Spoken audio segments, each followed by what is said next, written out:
সারা রাত এই কোরআন আপনার সন্তানকে এবং আপনাকে পাহারা দেবে ইনশাআল্লাহ। আপনার ঘরটাকে বরকতময় করে দেবে।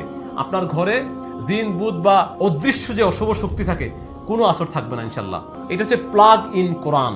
প্লাগ ইন মানে হচ্ছে এই যে প্লাগটা, আপনি যে মোবাইল চার্জ দেন সেই চার্জারের ভিতরে যদি এইটা প্লাগ করেন, মানে আমি ঢুকাচ্ছি, ঢুকানোর সাথে সাথে এইটা পবিত্র কোরআন তেলাওয়াত শুরু করবে, আর বন্ধ হবে না। যদি কারেন্ট চলে যায় তাহলে বন্ধ হবে।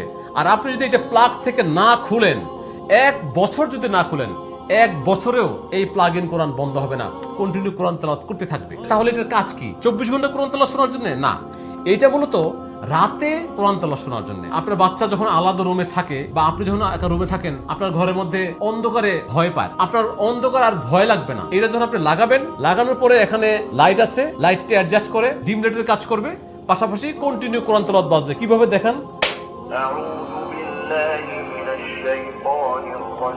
আমি ডিম লাইটটা অন করে দিচ্ছি।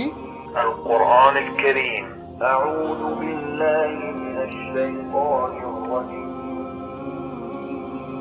মানে হচ্ছে আপনি আপনার ঘরে এটা লাগাবেন, পুরো সময় তেলাওয়াত বাজবে। আপনার বাচ্চারা যদি আলাদা রুমে থাকে, আপনি কিন্তু মাঝে মাঝে গিয়ে দেখেন রাতের বেলা, রাত 3টায় 2টায়, যে বাচ্চারা ঘুমাচ্ছে কিনা, ওরা আবার ভয় পাচ্ছে কিনা।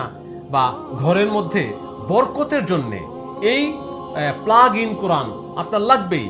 আপনার ঘরের মধ্যে যখন আপনি রাতে ঘুমান, বেশি অন্ধকার থাকলে একটু ভয় ভয় লাগে, অন্ধকার চলে যাবে যখন আপনি ডিম লাইটটা লাগাবেন। মনে করেন আপনি ঘুমাচ্ছেন বা আপনার সন্তান ঘুমাচ্ছে, আপনার ঘরে যে ফ্যান চলে সেই ফ্যানের কিন্তু আওয়াজ হয়, সেই আওয়াজে কিন্তু আপনার বাচ্চার বা আপনার ঘুম ভাঙে না, কারণ এই আওয়াজ এবং আপনার ঘুম এটা আপনার ব্রেনটাকে অ্যাডজাস্ট করে নিয়েছে। এই কোরআন তেলাওয়াতটাও আপনার ব্রেনের সাথে অ্যাডজাস্ট হয়ে যাবে যদি একদিন চালান। এটা লাগিয়ে রাখবেন, পাশাপাশি আপনি আপনার রুমের সাথে অ্যাডজাস্ট করে লাইট কম বেশি করে রাখবেন, সাউন্ডটা কম বেশি করে রাখবেন, দেখবেন যে কন্টিনিউ তেলাওয়াত বাজবে। সারা রাত এই কোরআন আপনার সন্তানকে এবং আপনাকে পাহারা দেবে ইনশাআল্লাহ। আপনার ঘরটাকে বরকতময় করে দেবে।